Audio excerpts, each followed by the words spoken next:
Alright, Markson Moto PH again. Hindi motor ang kasama natin ngayon, kundi bisikleta. Okay? Dahil ngayon magbubuo tayo ng cheap o murang bisikleta. Okay? Pasensya na, wala muna si Honda Click, wala muna si Yamaha X1. Itong frame, yan. SARS, yan, sakto, usong-usong ngayon yung COVID. SARS Haven. Old model na siya, 26 yung wheelset, pang 26 siya. And marami ng gasgas. Ayan. Nabili ko to sa shop. Actually, pinaglumaan na yan. Old model na ito. Kasama niya yung itong stem. Yan. And yung handlebar, including yung handle grip. So, SARS lahat yan. SARS. SARS. SARS. Ayan. Nabili ko to. Ito. Including yung ito. Seat post. Ayan. SARS din yan. Okay. Hindi COVID, kundi SARS. Ayan. Nabili ko lahat. 3,800 ang kuha ko. Ayan. So ngayon, bubuuin natin siya, unti-untiin natin siya. Panoorin nyo itong video at papakita ko sa inyong lahat kung magkano yung aking nagastos. Okay? Ito. Then, bumili ako ng bottom bracket. Ito yung square type. Okay? Yung old school na mga square type. Kasi may mga bago ngayon. Yung mga Halotech. Shimano. Ayan. Karamihan mga Shimano ngayon, made in China na. Ngayon, ilalagay natin sa ating frame. Okay, ganito magbuo. Ito, titignan natin, meron siyang right. So yung right, dito lang siya. Ganun pala yun. Pabaliktad. Okay, kailangan natin ng ito, yung pangbaklas at pangtanggal ng itong ating bottom bracket. Yan yung proper tools para dyan. Ayan. Tapos sa kabila naman, baliktarin natin, meron pa yan. Ito naman. And then,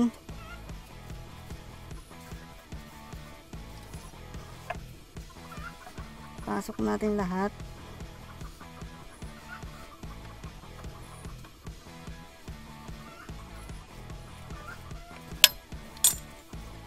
Ayan.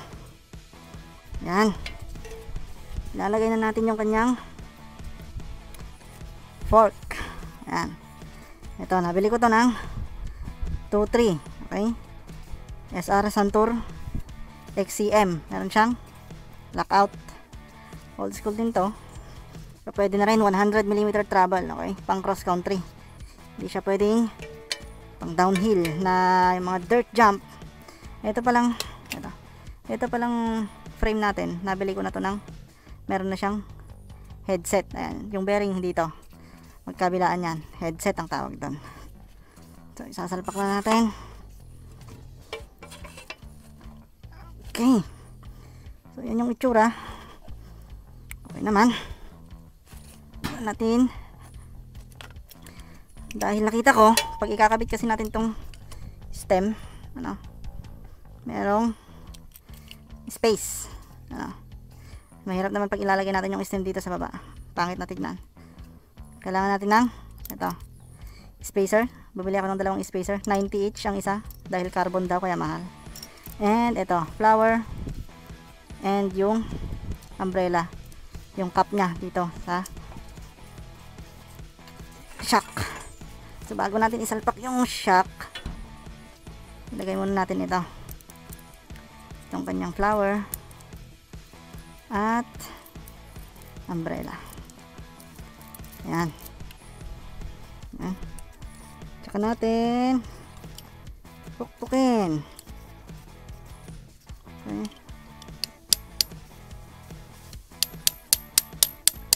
Ito, hinay-hinay lang ah.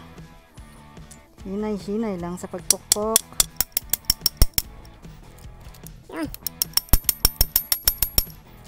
Okay. Huwag natin masyadong ipasok yung flower. Ayan. Pwede naman tayong mag-adjust mamaya. Okay. Ayan. Pasok na natin. Ayan. Wow. Tignan natin ng spacer. Dalawa. Tsaka natin ipasok yung head. Stem. Ayan. So, kulang pa rin ng isa pang spacer. Yan. Pwede nating ilagay.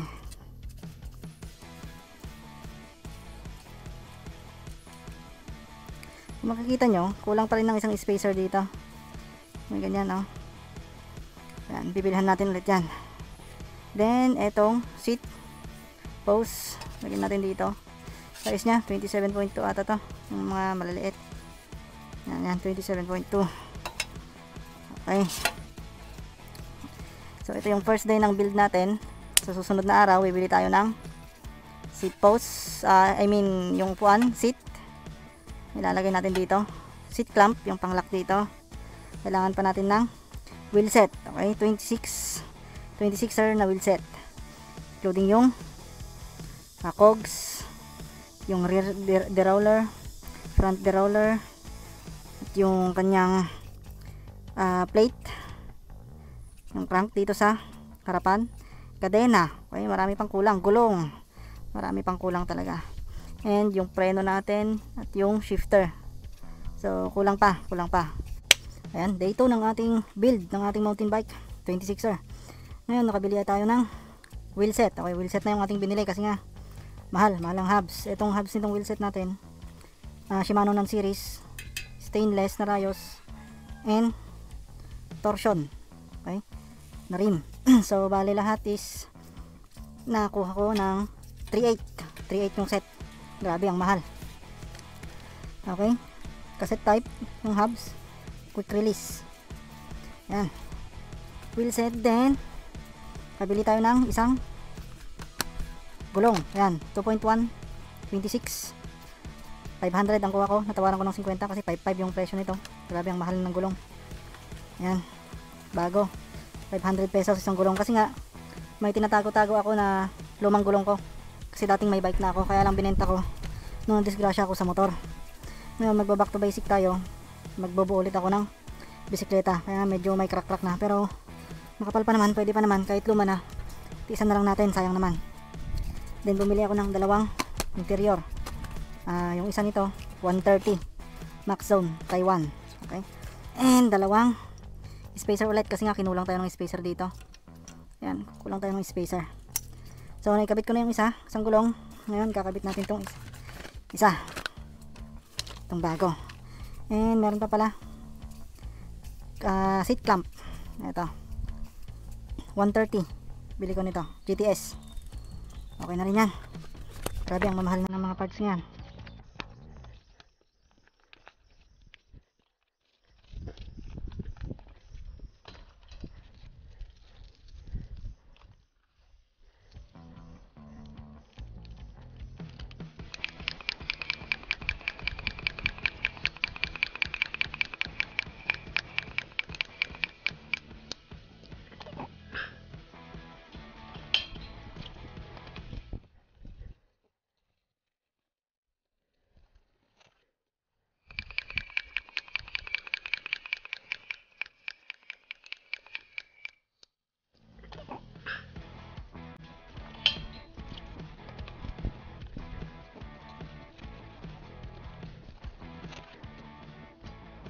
Okay, check natin yung rotation. Disc brake nandun sa side. Dito.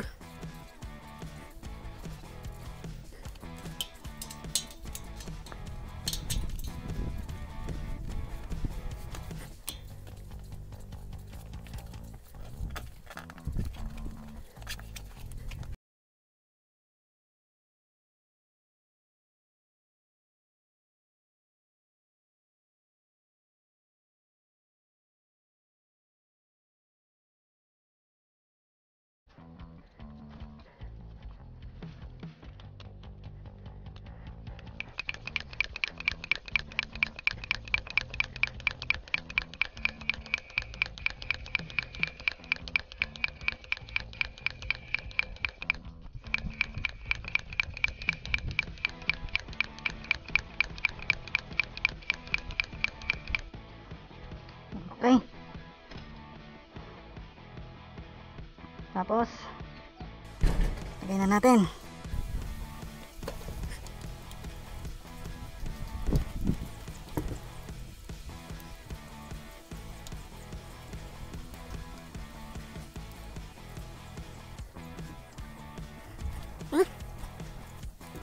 lingkod.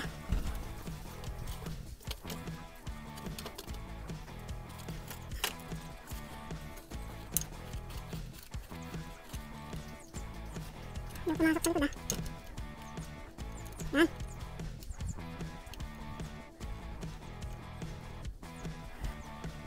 Okay.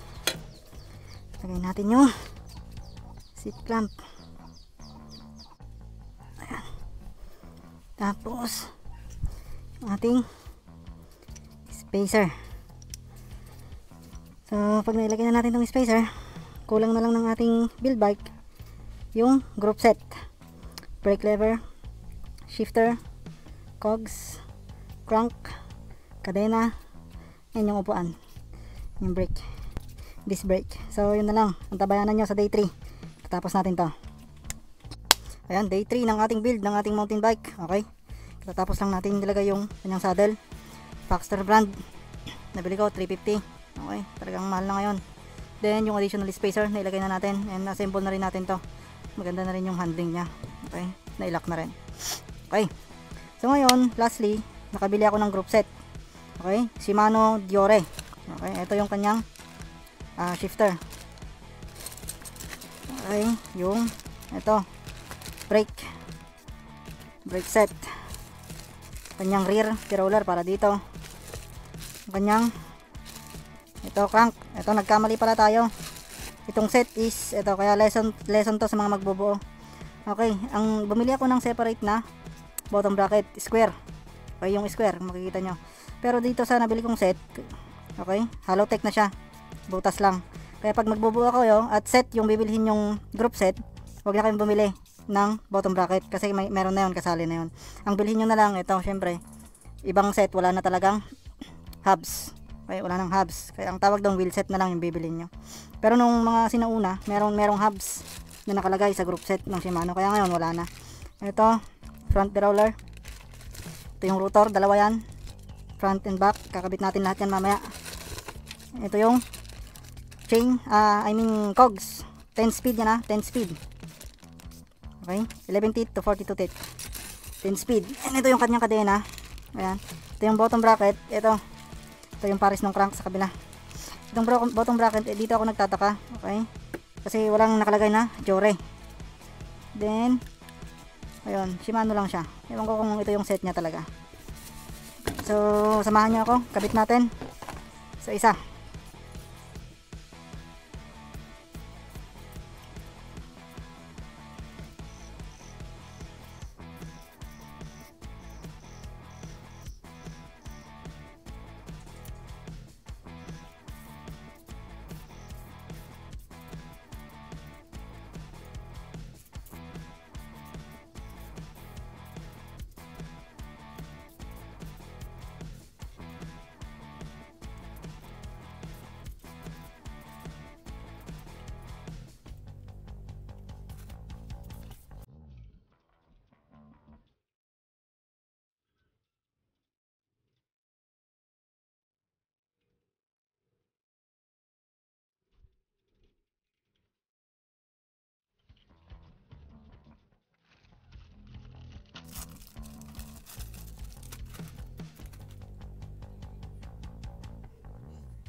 Ng ating itong rotor, check natin yung rotation. Yan, dapat tugma yung rotation, yung ikot nya doon sa dito sa ating wheel set. Okay, parang dito rin sa ating gulong. And yung mga lock nito, ito Torx screw ang gamit natin. Ito, ganyan, parang star. And bago natin ilagay, meron siyang washer. Ito washer, maliliit. Ayan, dapat nasa top. So ayan yan. And sa kabila naman, dito sa paglagay ng ating cogs, ayan, may pattern siya. Doon sa cassette niya, hanapin nyo yung kaparehas ng shape. Doon nyo ipapasok para pumasok lahat. Pati na rin ito, itong dalawa. Kasi ito separate to. Okay? Yung dalawa. Hindi siya buo. Then itong lock niya, oras nyo nilock nyo na, hirap na tanggalin yan. Kailangan nyo ng pantanggal. Yan, kaya dapat mailock maigi. Yan. Next, ganun din yung gagawin natin dito sa harapan. Okay, yung kanyang rotor, yung disc. Kakabit na natin yung kanyang shifter at brake set. Okay, tatanggalin natin dito. Ito nakakabit sa kanyang brake. Yung ganito. Tapos, dahil hiwalay sila, i-combine natin. Dito siya.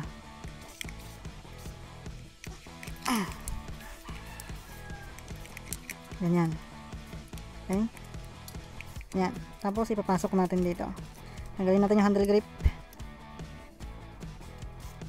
Yan. Pasok na yan. Hindi natin masyadong higpitan kasi mag-a-adjust pa tayo mamaya.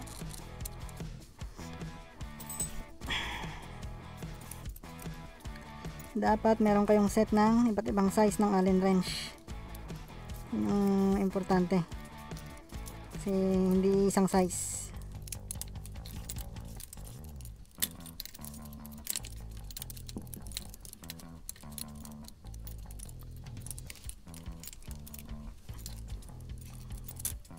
Uh-oh.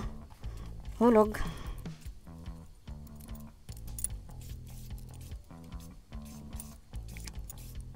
Ayan. Kailangan sumakto doon. Ew.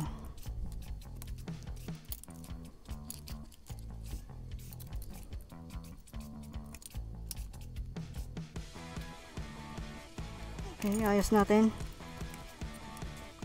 Hindi siya nakaayos.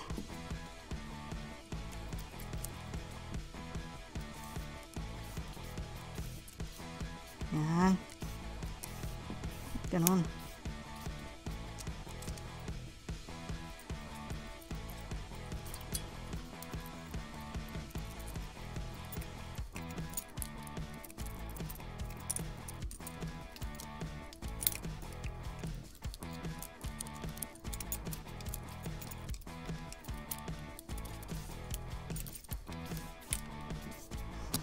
Yan. Para ma-measure natin, lagay natin to handle grip. Yun, anong measurement.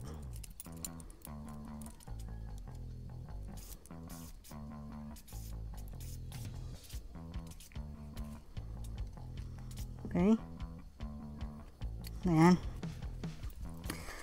So yan, malapit na natin matapos. Kapit na natin yung brake set and yung shifter. Ilalagay na lang natin itong derailleur, front and rear. Ayan. Tsaka kadena. And kulang tayo ng pedal. Mamaya meron yan. Kabit na natin to. Derailleur. Ayan. Dito yan. Sa may drop out. Okay. Ayan. Tapos yung front,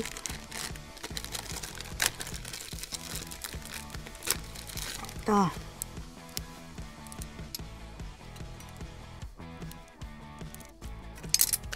Hulog.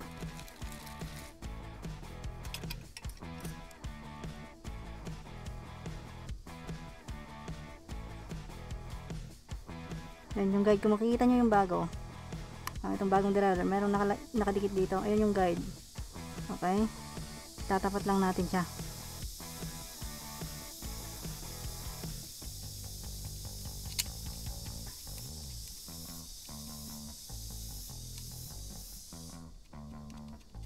Yun, tatapat lang natin yung chain, parang ayan, yung parang tip ng ating crank. Ayan, yung chain ring. And then wag muna natin ilagay yung kadena. Last na yan. So ayan yung ating build. Konti na lang. Hintayin natin sa day 4. Okay, ito yung last day ng ating build ng ating mountain bike. So ito na siya. Yan. Okay, nabuo na natin. Mula dito sa kanyang shifter, yung kanyang brake. Yan. Nailagay na natin. Disc brake na siya. Yan, hydraulic na. Dito sa likod, 10 speed na cogs. Kadena. Ito yan, Shimano Jore lahat. Ayan. Nalagay na rin natin yung bottom bracket. Okay, Halotech na siya. Nung una, yung first day, ulitin ko ulit. Squared type yung nilagay natin. Kaya medyo gumastos tayo ng 300. Nasayang yon. Okay. So, ibebenta na lang natin yung bottom bracket na nauna kong nilagay. Kasi nga, akala ko isa-isa, pira-piraso. Pero nung pag-isip-isip ko, pumili ako ng group set, Jore. So, ayan siya. Ayan. Okay. So, total of 39,070. Ayan. 39,070. 700, I guess. Ito siya. Ayan, ready for trail na siya. Okay, kung nagustuhan nyo itong build bike natin, okay, kung na-enjoy nyo yung panonood, mari lamang na subscribe kayo sa ating channel. Ayan, maraming salamat sa inyo. Ciao!